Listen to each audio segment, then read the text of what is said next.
Manolotra ny fiarabana tokolasy toboko vavy araka ny isan'ny zanam-bolana dia ahitana andeha andrahoana ny ilany atsinanan'ny Madagasikariana amin'izao fotoana izao izay mandrafitra ny andro amin'izany faritra izany. Ny amin'ny faritra sisa dia mbola ny ala izay malefaka hatrany amin'ny ankapobeny. Toy izao manaraka izao ny toetr'andro no vinavinaina amin'ny Rapitso alarobia 7 ny volana aogositra 2024 amin'ny maraina dia andrahoana ny andro ny faritra Atsinanana sy Vatovavy fitovinana iny. Ahitana andian-javona vao maraina kosa ny faritra Iorombe, tahaka izay koa ny tapany avaratry ny faritra Anosy. Ifandimy ny rahona sy ny masoandro ny amin'ny faritra sisa na ibalika ny masoandro. Ny amin'ny tolakandro kosa dia andrahoana ny andro ny amin'ny faritra Sofia iny.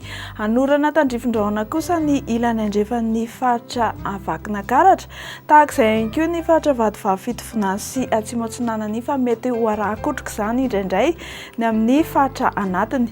Ibalika be ny masoandro na ifandimy ny rahona sy masoandro ny amin'ny faritra sisa izay tsy voatonona teo. Somary misy fiakaran-kely kosa ny maripana no tombatombanana ao amin'ny Rapitso satria dia lasa 13 degré celsius indray ny maripana ambany indrindra hitantsika ny Vakinankaratra any. Ny amin'ny morontsiraka Atsinanana sy Andrefana dia manodidina ny 9 na 7 hatramin'ny 12 degré celsius.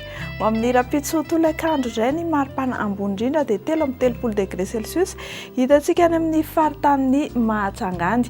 Ny aty amin'ny faritry ny afovoantany kosa dia manodidina ny 13 hatramin'ny 15 degré celsius. Dia omena fahafa-po mandrakariva ianao raha mikasa hivoaka ivelan'ny Madagasikara. Ifandimy ny rahona sy masoandro amin'ny Rapitso any Paris, Milan, Johannesburg sy Nairobi ary Maurice sy La Réunion. Anoram-baratra ny Bangkok sy Seychelles, anorana malefaka ny faritry Comores. Dia izay toko lasy toko vavy no azo marosantsika eo amin'ity alaty.